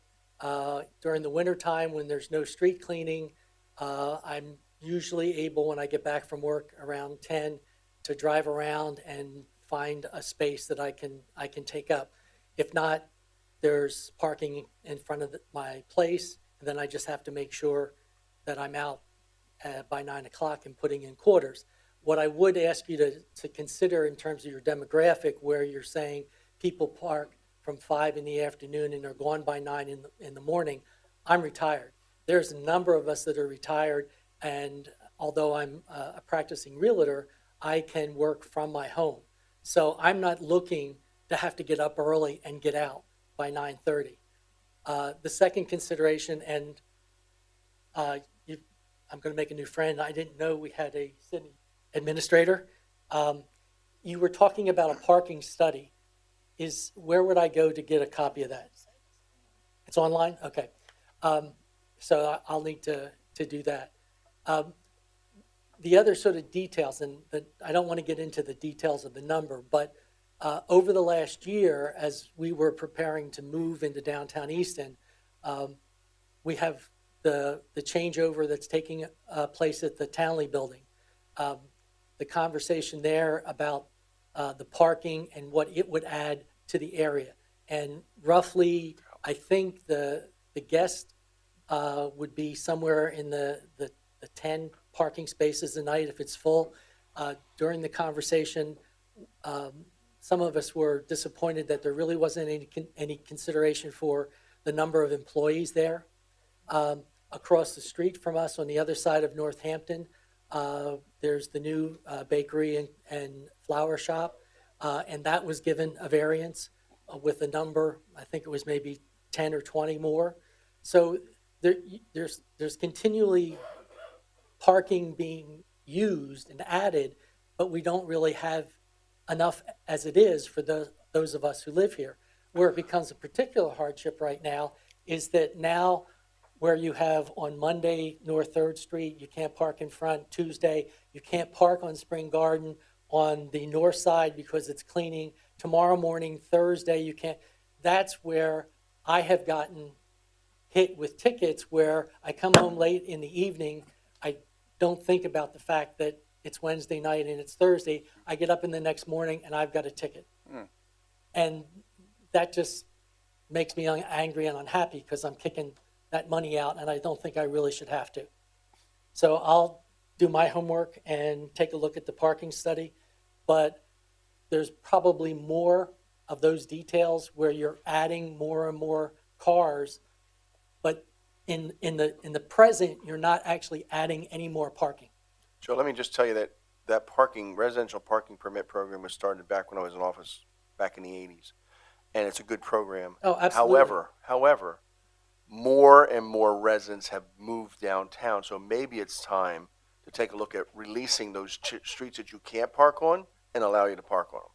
I mean, that's what when we have a staff meeting, that's what we talk about. How do we resolve the problem? We don't And have street sweeping back then. and we didn't have street sweeping either. But how do we resolve the problem and are we really choking the parking down to such few streets that the residents can't find a place to park? Well, then it's time to open up more streets. Well, and the misleading part is when I came back this evening and I was trying to get here and I thought, okay, well, I'll find a parking space and I can leave the car overnight and then I'll go into my apartment. There were no parking spaces other than on the sides of the street where tomorrow morning is the street cleaning. So everybody is tuned into that, and so they're all filling everywhere else. I drove up around, I drove 4th Street, I came through the parking area opposite the back of the farm, and there were no parking spaces. So I had to park on the street cleaning side, and when I go back afterwards, I'm hoping I can find, or I have to go around in the front. And if you could expand my blue sticker so that I can park on 3rd Street, except in the emergencies. Yeah. And I think this is a real good example of why the public input is so important. I mean, I don't realize some of your issues, and the more of that we can gather, the better it is that the planning process can go forward. So we really appreciate your coming in and giving us this information. I mean, this is very valuable. And my compliments, I'm working with the codes office, all the offices that I've worked with in downtown Easton, I have had positive experiences. I think it's a good place to live, and it seems like everybody's working everywhere. There's some frustrations, but you have to take that. I mean, Thank you. Thank you much. Joe. Thank you very much. Joe, tell Nancy we said hello. Thank you. Yep. Well, Next. Terrence.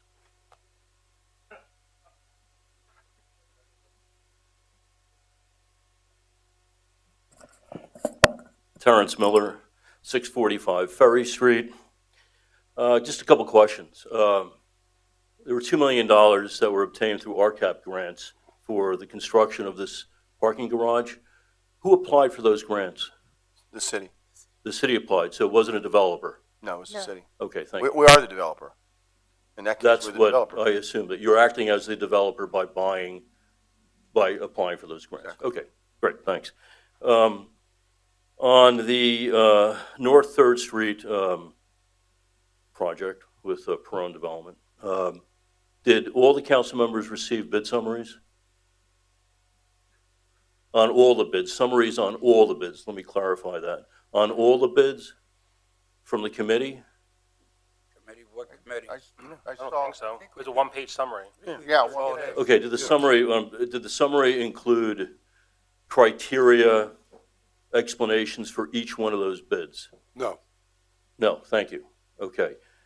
So what did they include? Without going to the content, but just the criteria? What I received was the name, the amount. I don't know if it was apartments or whatever. Number of units. Units. Number of units. Anything else that you recall? Not, I can't recall right. Okay, all right.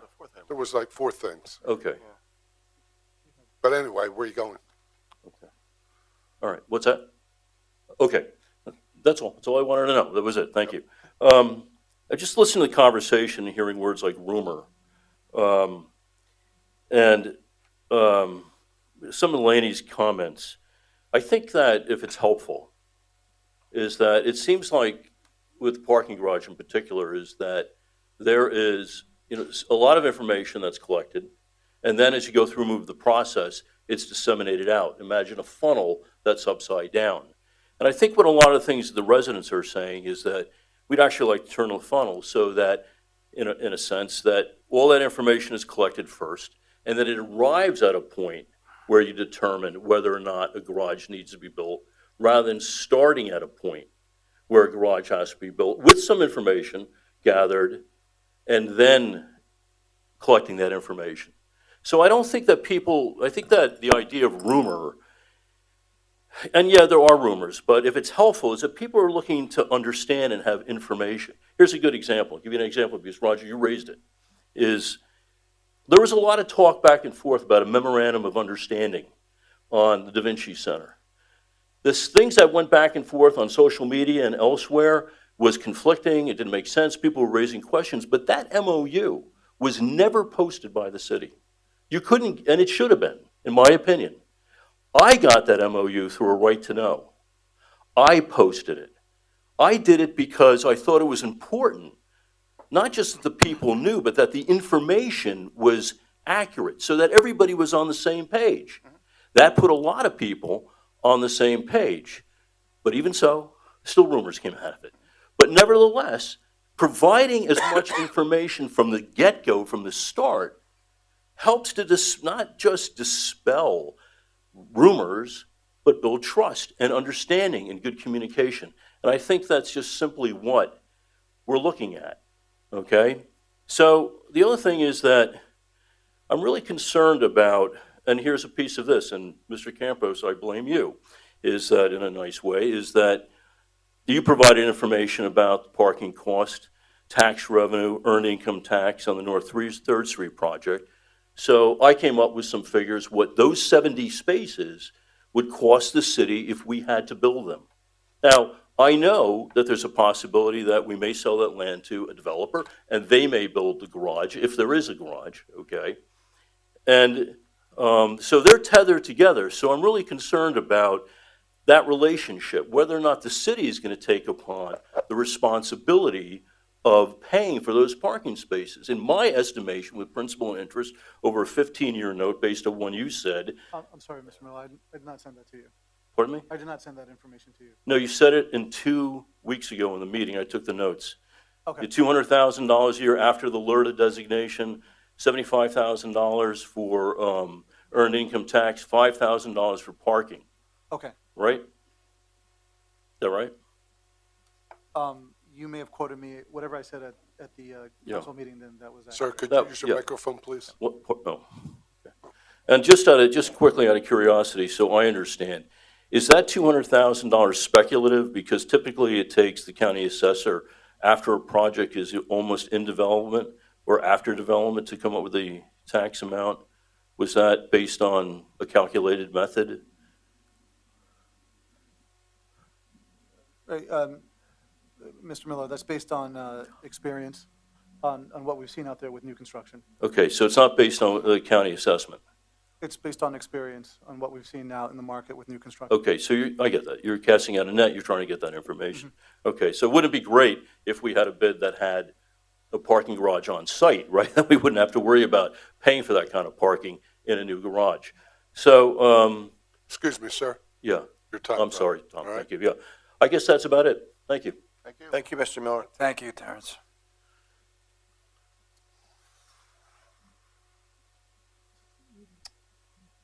Jared Mass, 325 Northampton Street. Just trying to regather my thoughts to maybe comment on a couple of things. First, just to address the petition, I did receive some of those emails. I don't know if it was for every petition that was signed or some summary of another 100 folks have signed it over time.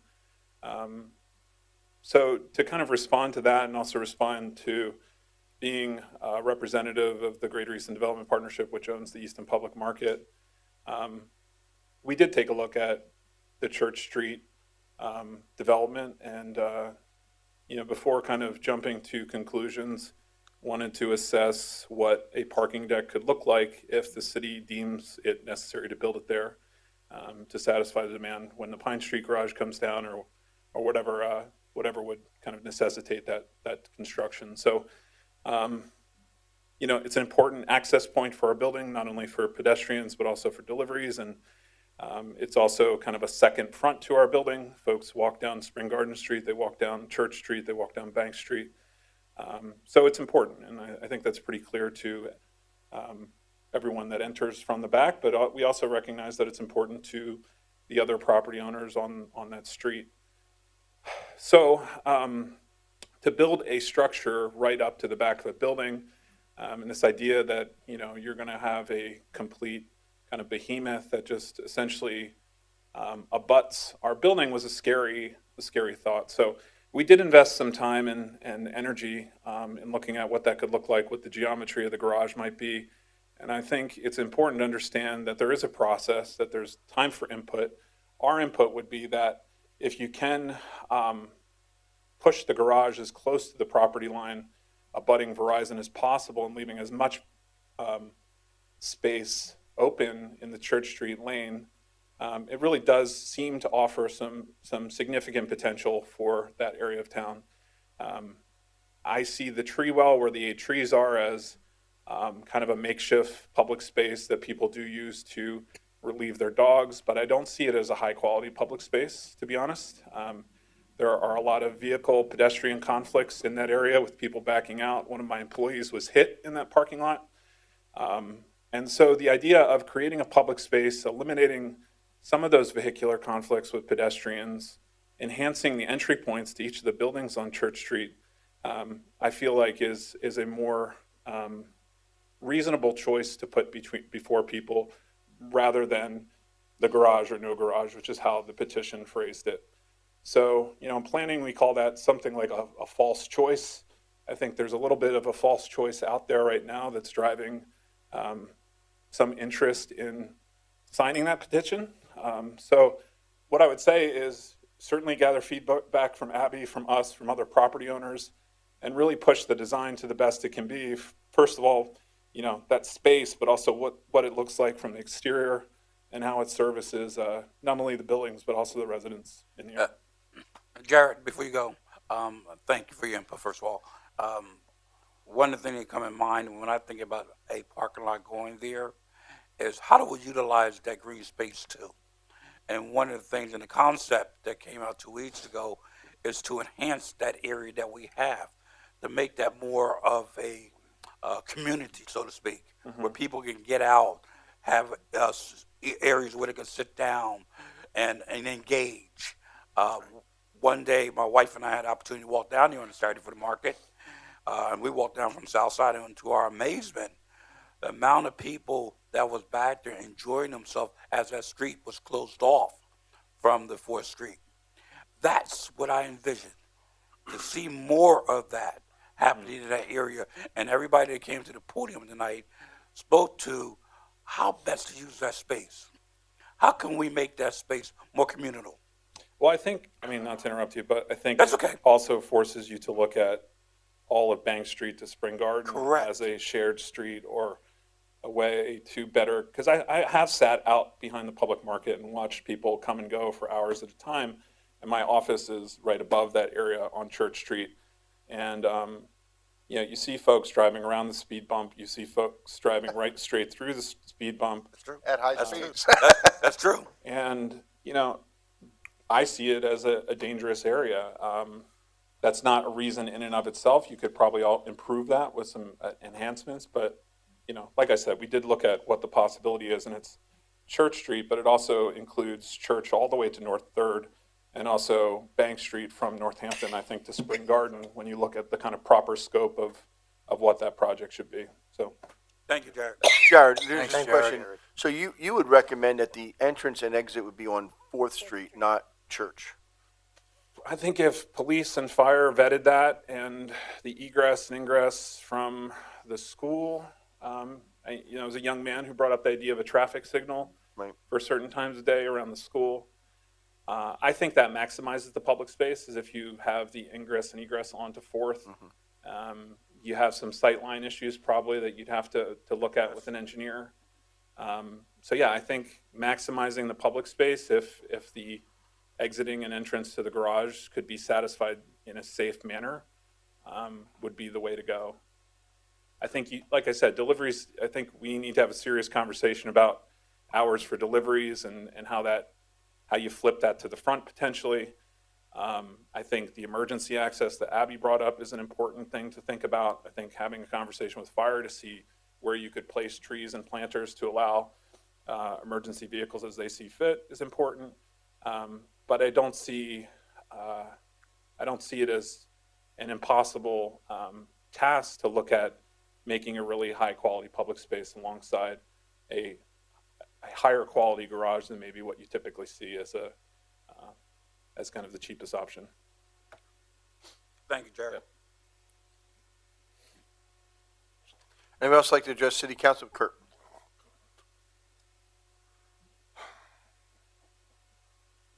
Kurt Ely, 305 West Monroe Street in Easton.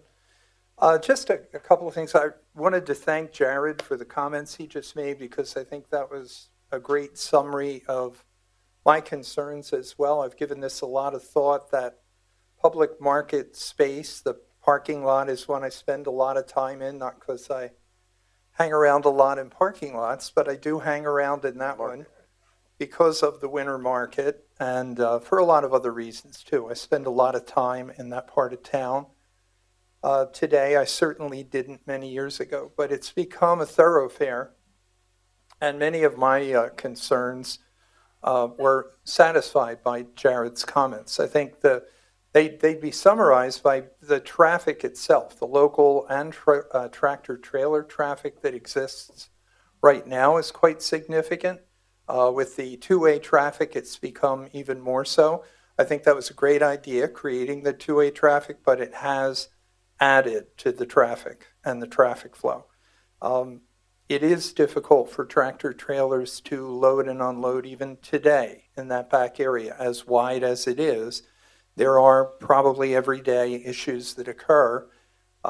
If you take the time to look, you'll be able to see that. The idea of being able to load and unload in the front of the property is unattractive, I think, but at certain times of the day it could work, as long as it's not very noisy, because you have some significant residential population there. So timing does become a real concern. Also, it is a snow emergency route, so how does that work?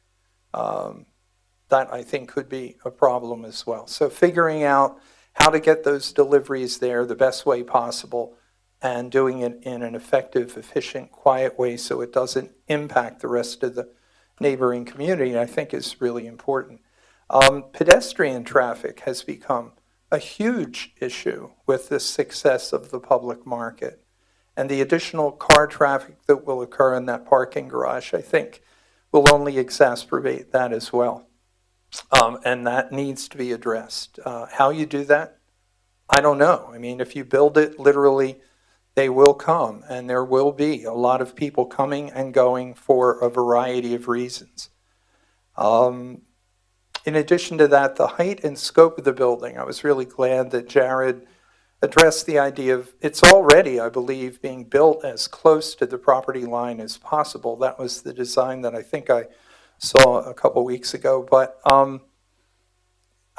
maybe the scale of it can be reduced or changed in some fashion to allow, as Jared pointed out, as much space as possible in that Church Street corridor. I mean, 35 feet may sound like a lot, but it really isn't. And when you talk about 5 or 6 stories, if you take a look at the Verizon building as it stands today, and then sort of try to gauge that and say, stand on that sidewalk right outside the public market and look up and imagine that magnitude of a building. It's significant. So if there's some way of moving it as even, I know you can't move it closer, but try to reduce the scale in some fashion so that light and air can flow. The other thing I'm concerned about is trash removal, where it will be stored. There have been issues with that already with the public market. So all of those matters become really significant too. And all of those commercial spaces that will be there in the plan design, the mixed-use design, they're only going to add to that trash and trash pickups kind of situation. Beyond that, beyond the issues of the parking deck as it's proposed, I have a different issue, that one that's of equal concern to me, and that has to do with difficulty I've been having accessing information. I live in College Hill. I thought this meeting was going to be in College Hill. I found out by accident earlier today, just because I was checking something on codes. People ask me all the time question about codes. For some reason, I'm the popular guy for codes questions. Sir, could you wrap it up, please? Yeah, I'd be happy to, Mr. Hess. So the point is that in the course of, and this directly addresses you, Mr. Hess, actually, I've been finding it difficult to get information online regarding these meetings. Excuse me, sir. Yes. It's on every week. I'd like to finish my comments. I'm sorry. Thank you. So for the last couple of months in attending meetings, I've been finding that the agenda has not been appearing. It's been there, sir. Well, it was not there for the last meeting, Yes, Mr. Hess. No, it wasn't. I even checked it here while I was here. So Sir, I'm sorry. I'm not going to argue with Well, you. I don't want but to argue it's either. there I'm not every week. lying to you. You I'm were not not lying here. to you, sir. Well, it was not online. I brought it up. It was not, sir. I'm sorry. Beyond that, Please wrap it up. I will in a moment. Thank you. Beyond that, there was an important matter that I thought was important, the extension of the letter of intent. That appears as a 404 error, and other matters of importance show up online that way as well. And if you don't believe me, I'll show it to you right now.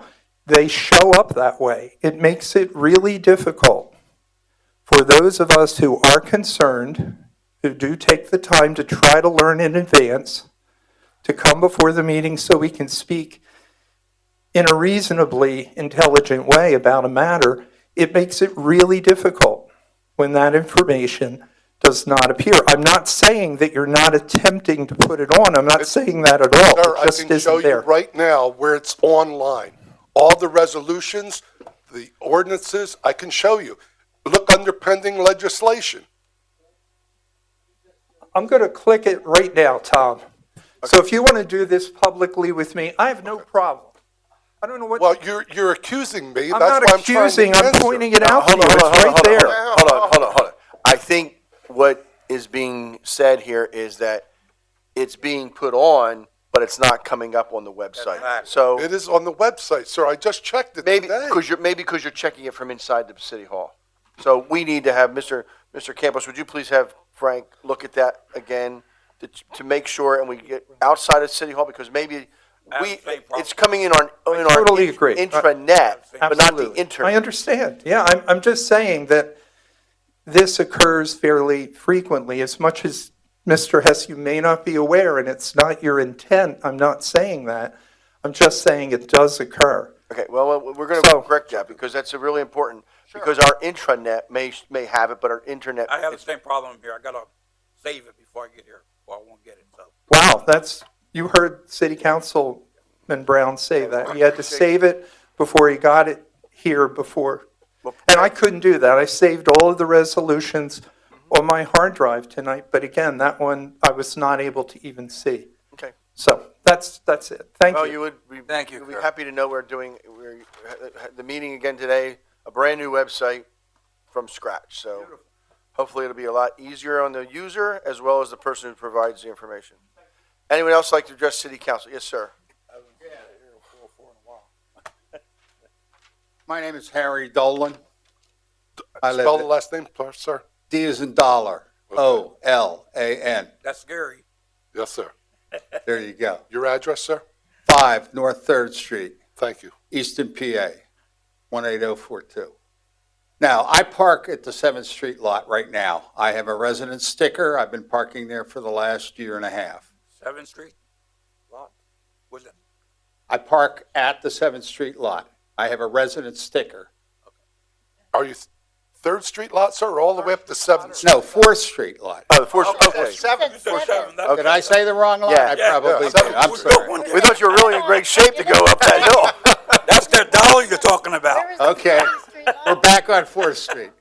Okay. I have 2 questions. One, when you build the new lot, where am I going to park? I have a sticker, I've already paid for it. And 2, my second question is, why are you putting a deck? Have you thought about going down underground? That's an option for you to look at in the plan. If you're in the planning stages now, that's something to look at. Okay, that's all I need. Harry, they're two very good questions, and they're very good.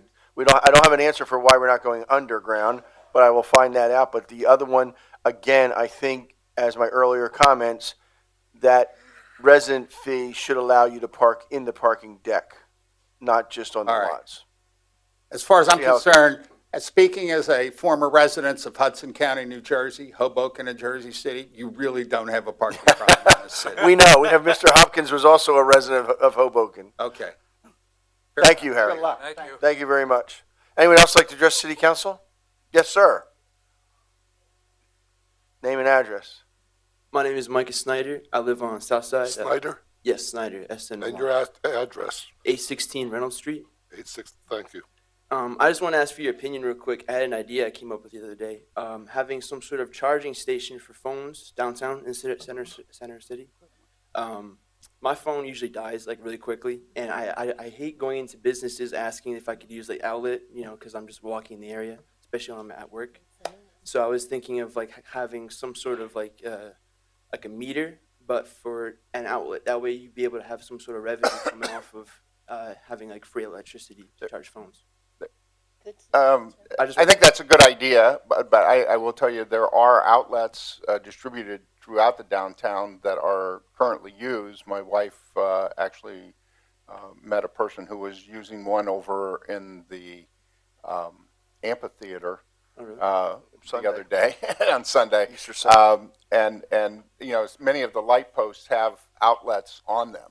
So a lot of people know where those are. I mean, they're not.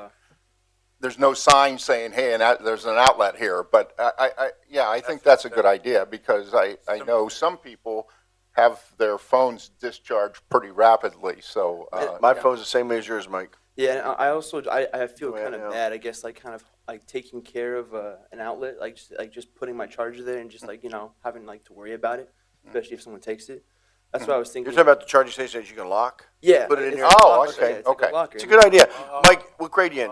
I'm in 12th grade. Oh, okay. I was going to say, one of the things I want to announce is that the fourth week in July is my Mayor's Summer Youth Camp again. And one of the things we do is the Wednesday night, the campers all come here and present ideas to City Council. And that's a perfect example that us old people may not think of. Yeah. But I think of it right now because this one keeps dying on me 3 times a day. Yep. So that's a great idea. The ones where you can put them in, lock it, and you can leave. I actually came up with the idea when I went to a park for Dorney, and you can have your own locker where you can put your stuff in while you're at the water park. So I just thought I could put that here in the city, especially with tourists. Great idea. I attend a conference. A lot of hotels have those. Yeah. So just a cabinet with little Yep. cubby holes, and Yeah, you put your exactly. phone in. Great idea, Mike. Thank you. Thank you. Anyone else like to address City Council? Students have any other great ideas? Innovative. All right. Anything else from council? Seeing none, I'll entertain a motion for adjournment. Move to adjourn. Second. Moved in second. Roll call. Mr. Milan? Aye. Mr. O'Connell? Aye. Dr. Ruggles? Aye. Mrs. Volcano? Aye. Mayor Panto? Aye. Mr. Brown? I know it. Mr. Brown? Aye. Mr. Ettinger?